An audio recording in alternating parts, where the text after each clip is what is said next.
ETF index mutual funds నేర్చుకుని stock మార్కెట్లో రాణించాలనుకుంటున్నారా? వెంటనే ఈ నెంబర్కి కాల్ చేయండి. నమస్తే కామేశ్వరి గారు. నమస్తే నవీన గారు. కథలండి, చాలా కథలు మనం మిస్ అయిపోయాం, చాలా గ్యాప్ కూడా వచ్చేసింది మీ కథలు. మరి ఈరోజు ఏం కథ చెప్పడానికి వచ్చారు? విషయాలు మనం ఎంతమంది నుంచో తెలుసుకుంటాం. ఒక ఇన్ఫర్మేషన్ అంటే ఒక నాలెడ్జ్ గెయినింగ్ అనేది ఎన్నో విధాలా జరుగుతుంది. మనం అంటే వినటం ద్వారా, చదవటం ద్వారా, చూడటం ద్వారా ఎన్నో పరిస్థితుల నుంచి, ఇన్సిడెంట్స్ నుంచి కూడా మనము మొత్తం గ్రాప్ చేస్తాం నాలెడ్జ్ని. ఇలాగే ఒక్కోసారి ఎంత పెద్దవాళ్ళైనా, ఎంత గొప్పవాళ్ళైనా కూడా చాలా చిన్న పిల్లల దగ్గర నుంచి కూడా కొన్ని విషయాలు నేర్చుకుంటారు.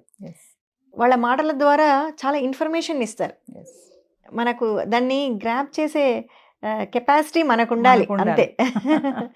నేర్చుకోవడంలో ఎవరు తక్కువ కాదు. అలా అనమాట.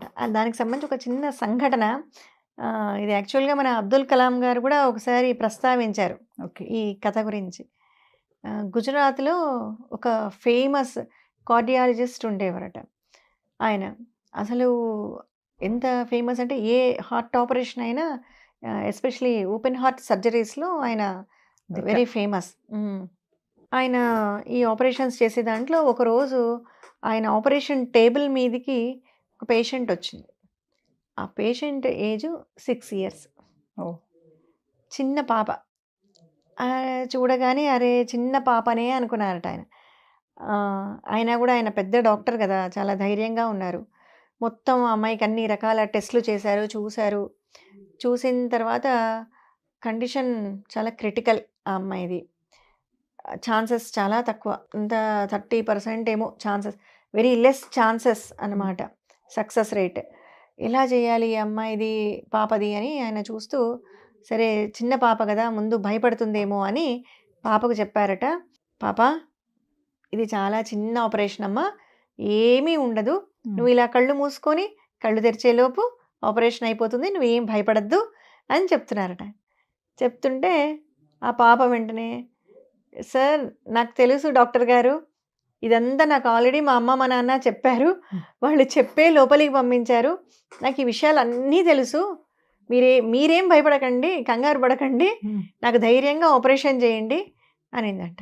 ఆయన ఆశ్చర్యపోయాడట, ఇదేంటి ఇంత చిన్న పాప ఇంత ధైర్యంగా చెప్తోంది అని ఆయన అలాగే చూస్తుండిపోయారట.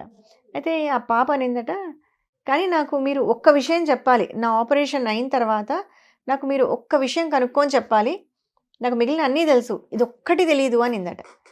ఏం కావాలి చెప్పమ్మా అన్నట్టు. మీరు ఓపెన్ హార్ట్ సర్జరీ అంటే, హార్ట్ సర్జరీ అంటే నా హార్ట్ని ఇలా ఓపెన్ చేస్తారు కదా అనిందట. అవును అన్నట. మీరు నా హార్ట్ని ఓపెన్ చేసినప్పుడు నా హార్ట్ లోపల మీకు ఒకరు కనిపిస్తారు, వాళ్ళు ఎలా ఉన్నారు ఏంటి చెప్పాలి. ఎవరు అన్నాడట ఆయన. అంటే మా అమ్మ ఎప్పుడూ చెప్తూ ఉంటుంది, నా హార్ట్లో దేవుడున్నాడని, నీ హార్ట్లో దేవుడున్నాడు, నీకేం కాదు అని చెప్తూ ఉంటుంది మా అమ్మ ఎప్పుడు. అంతా ఆయనే చేస్తాడట, ఆయనే చూసుకుంటాడట, కానీ ఆయన ఎట్లా ఉంటాడో నేను చూడలేను కదా. ఇప్పుడు మీరు ఓపెన్ చేస్తారు కదా నా హార్ట్, అప్పుడు మీకు కనిపిస్తాడు కదా, కాబట్టి ఎలా ఉన్నాడు, ఆ దేవుడు ఎలా ఉన్నాడో మీరు చూసి చెప్పండి నాకు అని. ఈయన యాక్చువల్గా నాస్తికుడు, ఆ డాక్టర్. దేవుడు ఇలాంటి నమ్మకాలు ఏమీ లేనివాడనమాట. ఆ పాప మాటలకు అసలు ఆయనకు ఏం మాట్లాడుతోంది అసలు ఈ పాప అని ఒక్క నిమిషం ఆగిపోయాడట ఆయన, అర్థం కాక. ఇంకా పాపకు ఆన్సర్ చేయాలి కదా, సరే పాప నేను చూసి చెప్తాలేమ్మా నీకు అన్నారు. ఆపరేషన్ స్టార్ట్ అయిపోయింది, సర్జన్స్ అంతా వచ్చేసారు. ఆపరేషన్ మధ్యలో ఉంది, అంతా ఓపెన్ చేశారు హార్ట్ని. చేస్తుంటే సడన్గా బ్లడ్ సర్క్యులేషన్ ఆగిపోయింది. ఇంకా అయిపోయింది అనుకున్నాను, ఇంకా అయిపోయింది, ఇంకా బతికించలేము, ఇంకా వేస్ట్. బ్లడ్ సర్క్యులేషన్ లేనప్పుడు హార్ట్ సర్జరీ ఎట్లా చేస్తారు. వెళ్ళిపోయి ఆయన పక్కన కూర్చున్నారట. కూర్చొని బాధపడుతూ, ఎప్పుడూ అసలు ఆయన ఏ సర్జరీ చేసినా కొందరు బతుకుతుంటారు, కొందరు చనిపోతుంటారు, ఇట్స్ కామన్ కదా. కానీ ఈ చిన్న పాప కావడం వల్ల కొంచెం ఆయనకు మనసు చలించిందనమాట. అయ్యో నేను పాపను బతికించలేకపోతున్నానే అని కాస్త బాధపడుతూ కూర్చున్నారట.